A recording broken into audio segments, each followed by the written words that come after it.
Para pencinta seni, khususnya pencinta seni lukis dimanapun berada.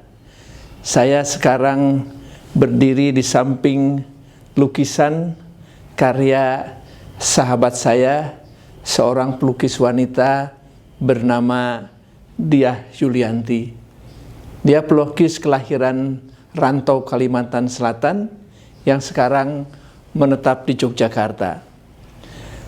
Sejak pertama kali saya melihat karya lukisannya, bukan hanya ini, tetapi sejak pertama, karena ini bukan yang pertama kali saya melihat lukisan ini.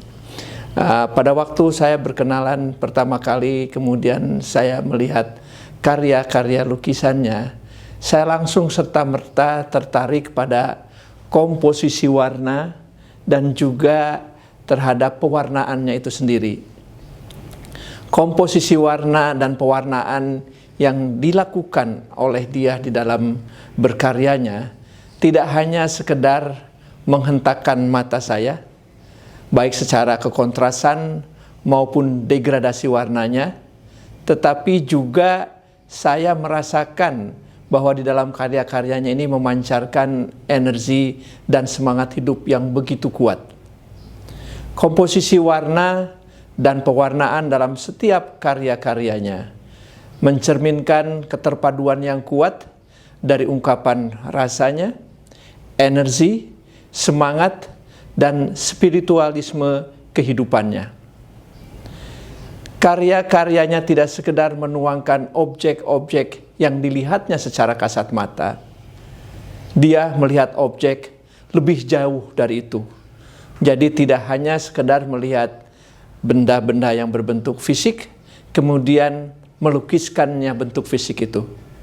Tetapi dia lebih jauh dari itu, yaitu meneropong jauh ke dalam mata batinnya, dan mata batinnya menyoroti objek-objek tersebut lebih dalam dan lebih jauh lagi. Karena di mata batinnya, setiap objek itu memiliki energi dan aspek spiritual yang harus dituangkan di dalam karya-karyanya.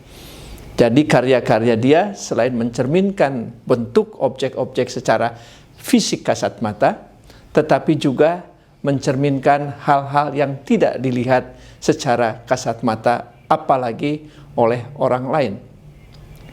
Mata batinnya cenderung jauh lebih menonjol daripada pandangan kasat matanya. Sehingga tidak mengherankan jika banyak karya-karyanya mengandung nuansa-nuansa yang cenderung mistis dan magis. Lorong-lorong labirin bermunculan. Kemudian juga judul-judul karyanya pun sangat jelas mencerminkan nuansa mistis dan magis itu.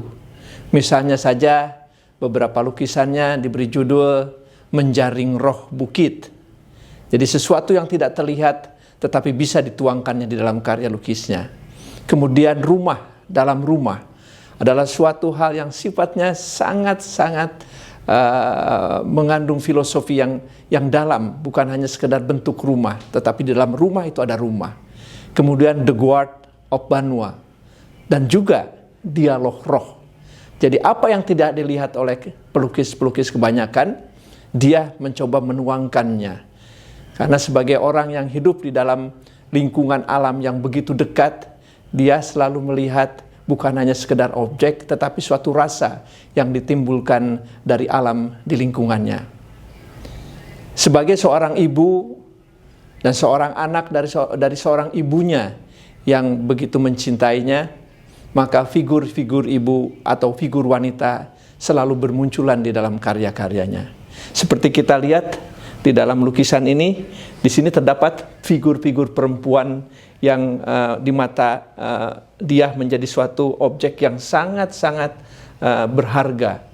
Kemudian juga di sini lihat bagaimana dia melihat kedalaman dari suatu kehidupan sehingga terasa betul bahwa ini mengeluarkan sesuatu hal yang tidak dilihat secara fisik. Ya. Jadi dalam karya-karya dia mengandung banyak aspek yang sifatnya sangat psikis. Rasa sedih, rasa marah, rasa cinta, dan semangat hidupnya semua dituangkannya secara indah, baik di atas kanvas maupun di atas karya-karya 3 dimensinya. Mudah-mudahan kita bisa terus melihat karya-karya Diah Yulianti yang lebih banyak lagi, lebih bervariasi lagi, dan menyadarkan kepada kita bahwa bentuk-bentuk fisik yang kita lihat dalam keseharian juga mengandung energi-energi yang berpengaruh terhadap diri kita dan diri orang yang menikmati karya-karyanya. Selamat menikmati karya-karya Diah Yulianti. Salam